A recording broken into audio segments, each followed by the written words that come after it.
Hi there and welcome to The History Teacher. This revision video covers Weimar and Nazi Germany from the GCSE Edexcel 9-1 course. Hopefully you'll also find it useful if you're studying any of the other exam boards or if, like me, you just love history. I'm 100% self-funded, so if you like my content, please consider buying me a coffee to keep me going. Despite all the political unrest that we looked at in the previous video, Germany's biggest problem was that it was completely bankrupt. It had spent all its reserves in the First World War, and the Treaty of Versailles had made things worse by taking away some of the areas from which it gained wealth, for example the coal fields in Silesia. The reparations payments were totally unmanageable for Germany, and the leading politicians appealed to the Allies for the payments to be reduced, but they refused. By 1923, they could no longer make the payments. Part of the reparation agreement was that Germany would pay some of the money in kind. For example, they paid some of it in coal from the Ruhr to the French. In December 1922, the Germans missed this payment. The French immediately sent troops into the Ruhr to collect the coal themselves. The soldiers collected raw materials and machinery as payment. However, the Weimar government called on the citizens of the Ruhr to passively resist the French. The citizens went on strike, thereby obstructing the French in collecting the materials. The French arrested those who were outright obstructing them and imported their own workers. Germany was completely unable to resist the French, who had 750,000 soldiers to the Germans' 100,000. However, many Germans were angry with the Weimar government for failing to resist the French effectively.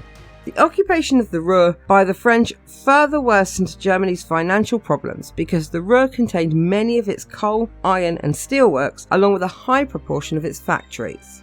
The government had been printing more and more money throughout the 1910s and into the 1920s. This caused huge inflation and then hyperinflation in 1923. It helps to imagine each banknote as a fraction of an economy. As you print more notes, the fraction that note represents decreases. If you print too many notes, the fractions become virtually zero. This means that the things that a banknote can buy decreases each time you print more money. When they become zero, the banknotes can't buy anything. The Kaiser's government had printed more money during the war, then the Weimar government printed more money to pay for the post-war shortages between 1918 and 22.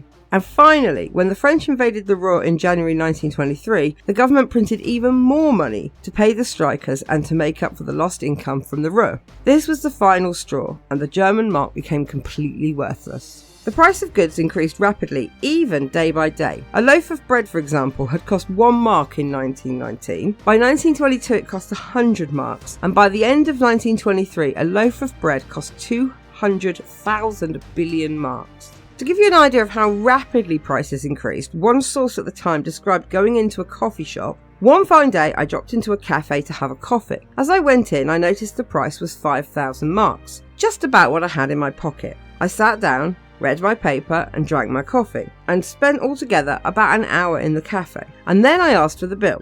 The waiter duly presented me with a bill for 8,000 marks. Why 8,000, I asked. The mark had dropped in the meantime, I was told. So I gave the waiter all the money I had, and he was generous enough to leave it at that. The increase in prices meant that normal life was impossible to continue. People began to barter goods and services because it wasn't worth trying to spend the useless money. Wages increased but could not keep up with the price of goods. People were forced to burn banknotes to keep warm, as this was cheaper than buying fuel. Banknotes were so worthless that people gave them to their children to play with.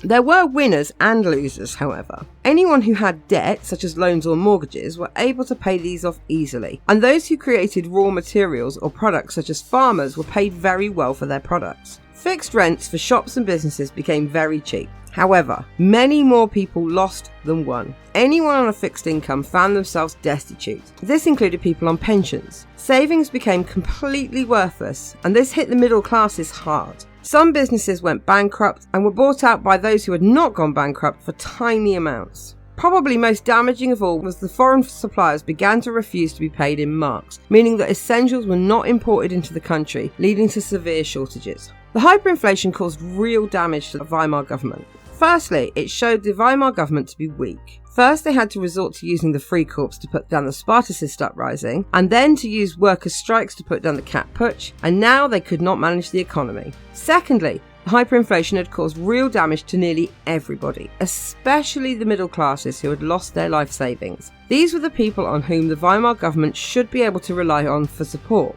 And finally, the failures of the government emboldened the extremist parties. They gained support from those who felt completely abandoned by the government. Okay, that is everything you need to know about the challenges of 1923. Don't forget to like and subscribe and leave me a comment. I love to hear from you, and I always reply as quickly as I can. I'm 100% self-funded, so please don't forget, if you like my content, I'd really appreciate if you'd buy me a coffee to keep me going. Link is in the description, and that's everything for today, and I will see you next time.